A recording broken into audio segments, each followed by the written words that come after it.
भूमिका गरीब लड़की थी। वो अपने बैग को किसी को हाथ तक न लगाने देती थी।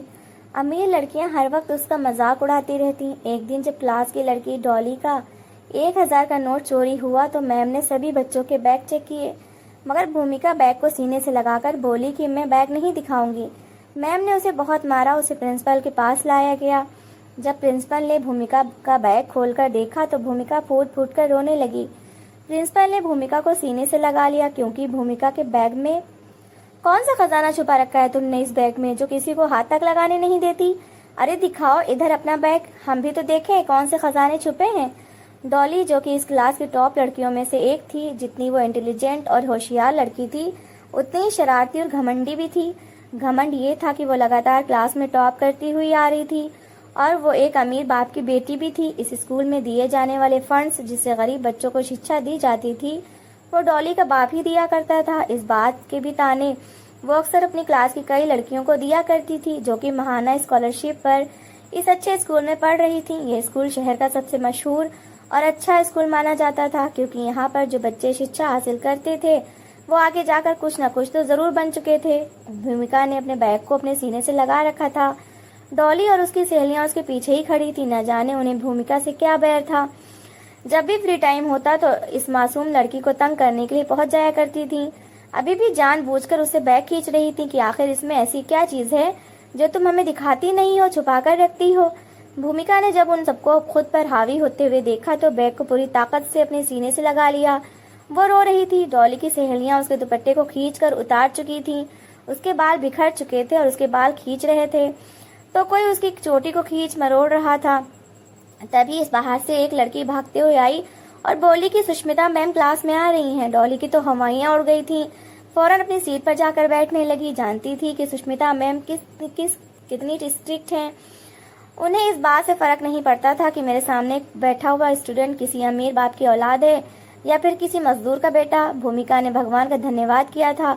उसने जल्दी से अपने बैग को अपने सामने डेस्क पर रखा और अपना हुलिया ठीक करने लगी। लेकिन तब तक सुष्मिता मैम क्लास में आ चुकी थी। सभी बच्चे बड़े ही अच्छी तरह बैठे थे। यूनिफॉर्म भी साफ थे, लेकिन सिवाय भूमिका के। उसका ये हाल देखकर सुष्मिता मैम के माथे पर बल पड़े थे। कहने लगी कि ये क्या अपना हुलिया बनाया हुआ है, किसी खेत से उठकर आ गई हो। इस हालत में कौन स्कूल आता है? रोज तुम्हारी यही हालत होती है। कभी तुम्हारा काम पूरा नहीं होता तो कभी तुम्हारा ये हुलिया।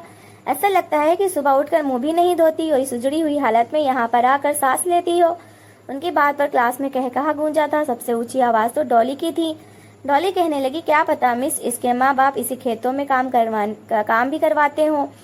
अब 2 वक्त की रोटी भी तो खानी है ना। इस बात पर वहाँ पर बैठे बाकी बच्चे दबी दबी हंसने लगे थे, मगर सुष्मिता मैम ने अपने हाथ में मौजूद डंडा सबके सामने टेबल पर मारकर सबको चुप करवाया था।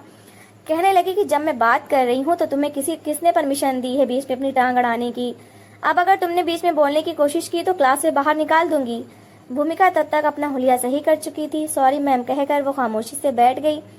मैम ने भी ज्यादा देर न करते हुए पढ़ाना शुरू कर दिया। ये इंग्लिश का पीरियड था और वो इंग्लिश में बच्चों को लेक्चर दे रही थी। भले ही भूमिका गरीब परिवार से संबंध रखती थी, मगर वो स्कूल में पढ़ाई में A ग्रेड लेने वाले बच्चों में सी थी। अभी भी वो अपने ध्यान में सामने व्हाइट बोर्ड पर लिखा हुआ काम अपनी कॉपी पर नोट कर रही थी कि जब क्लास में शोर उठा। डॉली ने अपने बैग को खोला था ताकि बैग से पेन निकाल सके, लेकिन उसी वक्त उसके शब्दों ने सबको चौंका दिया था।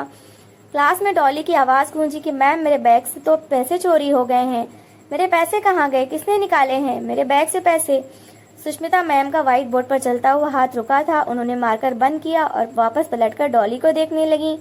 कहने लगी, क्या हुआ है डॉली? डॉली उठी और बड़ी परेशानी से कहने लगी कि मेरे बैग में 1,000 का नोट रखा था, जाने वो किसने निकाल लिया। मैम कहने लगी कि ठीक से बैग में देखो, बैग में ही मौजूद होंगे। भला तुम्हारे बैग से किसे पैसे निकालने हैं और फिर तुम स्कूल में इतने पैसे लेकर ही क्यों आई हो? इस पर डॉली बड़े ही घमंड भरे स्वर में कहने लगी कि ऑफ कोर्स मैं रोज इससे भी ज्यादा पैसे लाती हूँ।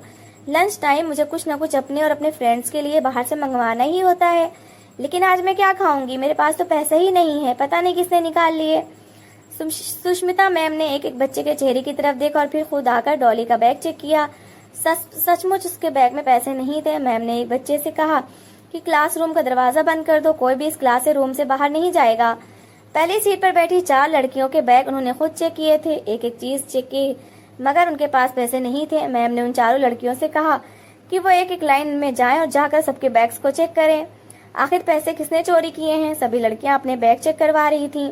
लड़कियों की लाइन से बैग चेक किए जा रहे थे कि तभी क्लास की एक तरफ से लड़कियों की लड़ाई की आवाज आने लगी। ये लड़ाई सुनकर मैम ने पलटकर उस कोने में देखा था जहां पर दो लड़कियां खड़ी बैग को छीनने की कोशिश कर रही थीं कि हमें दिखाओ। वहीं डॉली के चेहरे पर एक तंजिया मुस्कुराहट थी।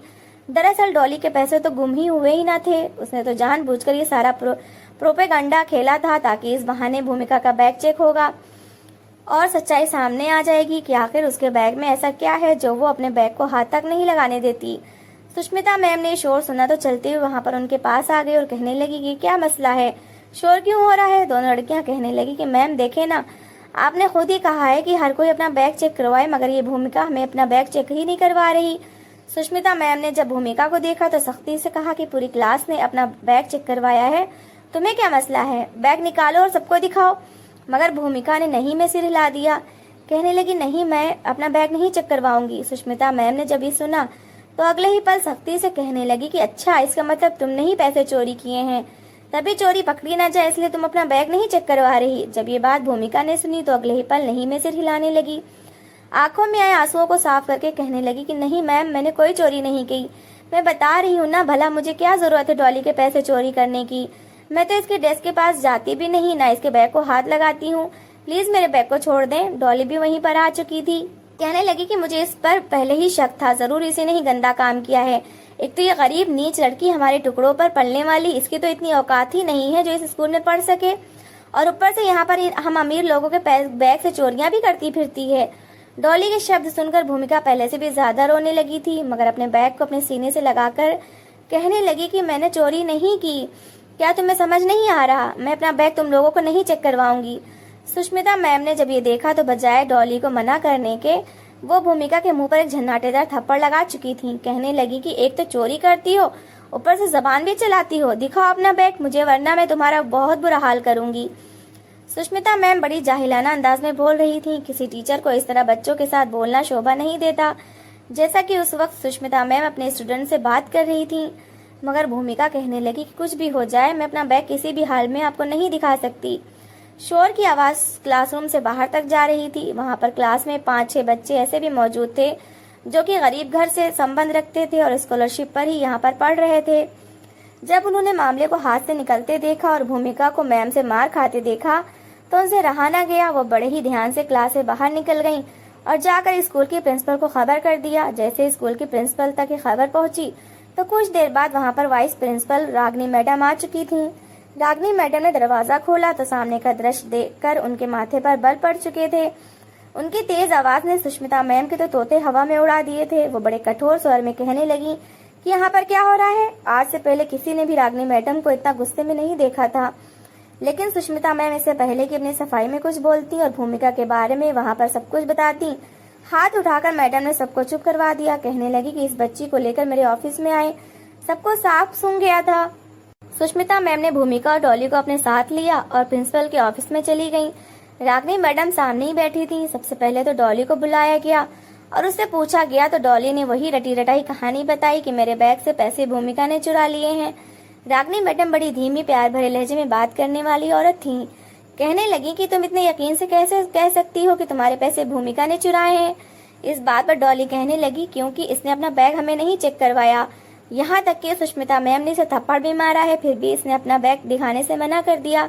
इसका यही मतलब है कि आज तक स्कूल में जितनी भी चोरियां हुई हैं वो सब भूमिका ने ही की है। ये सब कुछ सुनकर रागनी मैडम ने डॉली को वहाँ से वापस भेज दिया था। डॉली तो वहाँ से चली गई, लेकिन सुष्मिता मैम वहीं पर मौजूद थी। फिर उन्होंने अपने ऑफिस में भूमिका को बुलाया। भूमिका डरी सहमी रोती हुई ऑफिस में आई थी। उसने अभी तक अपने बैग को सीने से लगा रखा था। उसके बाल बिखरे हुए थे। चेहरे पर सुष्मिता मैम की उंगलियों के पूरे पूरे निशान मौजूद थे।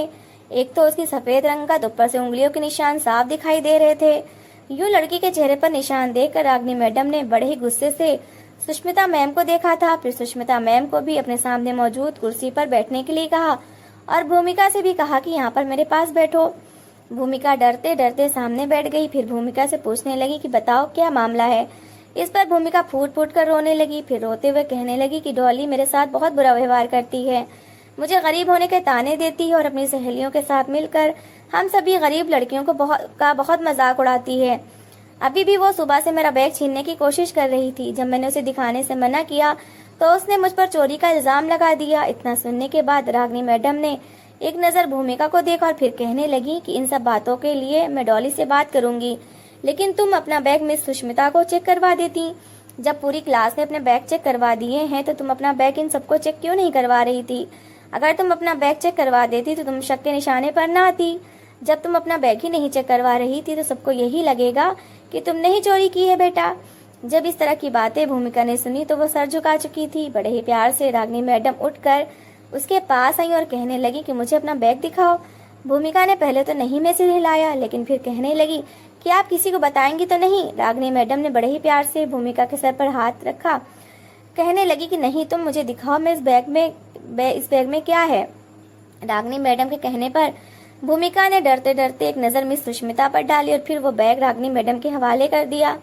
जैसे ही वो बैग उनके पास आया तो वो खोलकर देखने लगी। जैसे जैसे वो बैग को टटोल रही थी उनकी आंखें हैरत से फैलती चली गईं। अगले ही पल उनकी आंखों से मोटे मोटे आंसू बहने शुरू हो चुके थे। रागिनी मैडम रोने लगी थी। बैग को अपने पास रखा और फिर रोते हुए उन्होंने भूमिका को अपने गले से लगा लिया। मिस सुष्मिता अभी भी हैरान सी खड़ी ये दृश्य देख रही थी। आखिर क्या मामला था भूमिका के बैग में जिसे देखकर वो इस कदर रोने लगी थी? जब रागिनी मैडम ने भूमिका का बैग खोलकर देखा तो बैग में किताबों के साथ साथ एक तरफ रोटी के कुछ टुकड़े मौजूद थे। इसी के साथ ही कुछ खाए हुए आधे छूटे हुए पाव थे। साथ ही आधा खाया बर्गर था, भाजी का पैकेट था, एक में पैकेट में दाल थी, एक शॉपर में चावल थे। ये छोटी छोटी चीजें बैग में पड़ी थी।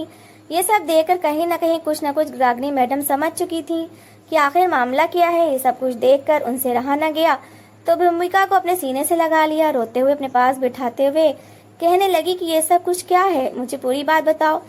सुष्मिता मैम से रहा न गया। वो उठकर बैग के पास आई और उस बैग को खोलकर देखने लगी। बैग में मौजूद ये चीजें देखकर वो भी हड़बड़ा सी गई थी। इस बैग में पैसे तो मौजूद न थे मगर ये खाना मौजूद था। सुष्मिता मैम को कुछ समझ नहीं आ रहा था कि आखिर असल मामला क्या है। वो हैरत से भूमिका का चेहरा देख रही थी। तभी रागिनी मैडम भूमिका से कहने लगी कि बेटा ये सब कुछ क्या है? क्या तुम ये सब कुछ सबसे छुपा रही थी? भूमिका रोने लगी। रोते हुए कहने लगी कि मैडम मैं नहीं चाहती थी कि यहाँ पर मेरा मजाक बने।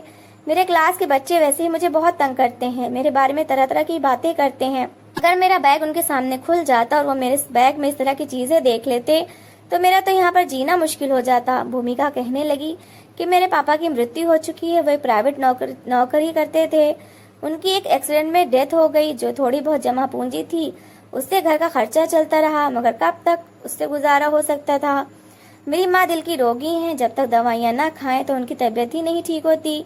कोई भारी काम कर ही नहीं सकती। लोगों के घरों में जाकर काम करती हैं तो उनकी तबीयत खराब होने लगती है। थोड़ा बहुत जो काम हो सके कर लेती हैं, वरना वापस घर ही आ जाती हैं। न झुक सकती हैं, न कोई भारी चीज उठा सकती हैं। उनकी तो अब दवाइयाँ भी खत्म हो चुकी हैं। मुझसे छोटे मेरे 4 बहन भाई और हैं, वो तो छोटे हैं, कोई काम कर नहीं सकते। मैं सबको भूखा भी नहीं देख सकती। एक दिन हमारे घर में चूल्हा न जला तो जो बासी खाना थोड़ी बहुत रोटी पड़ी थी वो माँ ने छोटे बहन भाइयों को खिला दी। मैं यहाँ पर स्कॉलरशिप पर थी, तभी मैं यहाँ पर पढ़ने आती हूँ। मेरा ये सपना है कि बड़ी होकर अपने पैरों पर खड़ी होंगी और इतना कमाऊंगी कि मेरी माँ और मेरे छोटे बहन भाई पेट भरकर खाना खा लें। उन्हें कभी किसी के सामने हाथ ना फैलाना पड़े। 2 दिन से मैं भूखी थी, पानी पीकर ही गुजारा कर रही थी। अब पड़ोस वाले भी हमारी मदद करने को तैयार नहीं है। कहते हैं कि हमारे भी हालात तुम लोगों के सामने हैं। हम आखिर कहाँ से तुम लोगों की मदद करेंगे? अगर तुम लोगों की मदद करेंगे तो हम अपने खर्चे कैसे उठाएंगे? यूँ हमने लोगों से कुछ कहना ही छोड़ दिया। 2 दिन से मैं भूखी थी। एक दिन जब मैं स्कूल से आ रही थी तो रास्ते में मेरा ध्यान एक होटल की तरफ गया। वहाँ पर वो आदमी पाव भाजी और खाना बेच रहा था। उसे पाव भाजी बेचते देखकर मैं उसकी दुकान के पास चली गई। मैंने देखा था कि वो खराब हो जाने वाली भाजी और आधे पाव लोगों का बचा हुआ खाना एक तरफ को पड़े हुए शॉपर में फेंक रहा था। शायद उसने सोचा होगा कि इसी कुत्ते बिल्लियों को डाल दूंगा, लेकिन मैंने जब वो खाना देखा तो मेरे मुंह में पानी आ गया। कौन सा वो किसी कचरे में फेंक रहा था, बल्कि एक शॉपर में ही तो रख रहा था। मैं धीरे से चलती हुई उसके पास गई और जाकर कहा कि क्या यह खाना मैं ले लूं। उसने मुझे हैरत से देखा। कहने लगा कि तुम इस खाने का क्या करोगी? ये खाना तो लोगों का झूठा है, इसे तो दुकान बंद होने के बाद कुत्ते बिल्लियों को डालना है। मैंने उसकी बात सुनी तो कहने लगी कि मुझे ये खाना दे दो, मैं इसके पैसे नहीं दूंगी। वो कहने लगा कि हाँ हाँ झूठा खाना है, भला मैं इसके पैसे लेकर तुमसे क्या करूँगा? मैं खुश हो गई और वो खाना लेकर एक तरफ बैठ गई। भूख से मेरी बुरी हालत हो रही थी। पहले तो मैंने वो खाना खुद खाया और बाकी बचा हुआ खाना मैंने अपने बैग में डाल लिया कि घर जाकर अपनी माँ छोटे बहन भाइयों को दूंगी। यही मेरा रोज का काम बन चुका है। मैं रोजाना वहाँ से गुजरती हूँ और बचा हुआ खाना लेकर घर आ जाती हूँ। वो भी एक साफ शॉपर में इस खाने को डालकर रख देता है, इसे गंदा नहीं करता। मैं जब भी वहाँ से गुजरती हूँ तो मुझे खाना दे देता है। मेरी माँ और छोटे बहन भाइयों को भी पता है कि मैं खाना एक होटल से लाती हूँ। भले ये झूठा खाना होता है, लोगों का बचा हुआ होता है, लेकिन फिर भी हमारे लिए खाना बहुत कीमती है। हम भगवान का धन्यवाद करके जी रहे हैं। मैं बस इसी कोशिश में लगी हूँ कि मेरी पढ़ाई जल्द से जल्द पूरी हो और मैं यहाँ पर पढ़ाई करने के बाद एक अच्छी नौकरी कर लूँ ताकि मेरे घर के हालात कुछ ठीक हो सकें। ये सब सुनकर तो सुष्मिता मैम की आंखों में भी आंसू आ चुके थे। उन्हें शर्मिंदगी होने लगी कि उन्होंने क्यों इस मासूम बच्ची पर हाथ उठाया। कहानी का रुख तो कुछ और भी हो सकता था, फिर क्यों वो इतनी सख्त बनी रही और इस मासूम बच्ची को मारती रही। रागिनी मैडम ने मुस्कुराकर भूमिका की हिम्मत बंधाई और कहा कि 100 में से सिर्फ 5% ऐसे बच्चे होते हैं जो पढ़ाई की खातिर इतनी मुश्किल उठाते हैं। भगवान तुम्हें एक न एक दिन जरूर कामयाब करेगा और मैं तुम्हारी हर मुमकिन मदद करूंगी। ऐसा कहने के बाद भूमिका वहाँ से जा चुकी थी, लेकिन सुष्मिता मैम और रागिनी मैडम कितनी ही देर भूमिका और उसकी माँ के बारे में कुछ सोचती रही। उनके घर के खर्चे बड़े ही मुश्किल से चल रहे थे। उन्होंने कुछ सोचा और फिर भूमिका की माँ को अपने स्कूल में बुलाया। वो थोड़ी बहुत पढ़ी लिखी तो थी। रागिनी मैडम ने उनके जिम्मे ये काम लगाया कि वह स्कूल शुरू होते ही सारी क्लास के पास जाकर रजिस्टर पर अटेंडेंस लगवाया करेंगी। जो भी टीचर छुट्टी पर होगी उसके बारे में आकर वो मैडम को बताएंगी। उन्हें सैलरी दी जाएगी। छोटे मोटे काम उनके जिम्मे किए गए जिससे वो अपनी सेहत का भी ख्याल रख सकती थी और ईमानदारी से भी कमा सकती थी। डॉली जैसे बच्चे को जो कभी भूमिका और उस जैसे बच्चों का मजाक उड़ाया करते थे। बाकायदा स्कूल में एक ऐसा फंक्शन रखा गया जहाँ पर भूमिका जैसे बच्चों और उनके माँ बाप को हीरो बताया गया, उपहार दिए गए और ये बताया गया कि हमारी नज़र में बच्ची अमीर हो या गरीब, हमारी नज़र में सब बराबर हैं। हम गलत से नहीं बल्कि शिक्षा से लगन के हिसाब से बच्चों को तोला करते हैं। धीरे धीरे बच्चों का व्यवहार भूमिका के साथ कुछ ठीक तो हो चुका था, लेकिन फिर भी जिसकी जो परवरिश थी वो दिखाता भी था। धीरे धीरे वक्त गुजरने लगा और एक वक्त वो भी आया जब भूमिका डॉक्टर बन चुकी थी। उसने न सिर्फ अपनी एजुकेशन जारी रखी थी बल्कि अपने छोटे बहन भाइयों को भी शिक्षा दिलवाई थी और आज वो गर्व से कहती थी।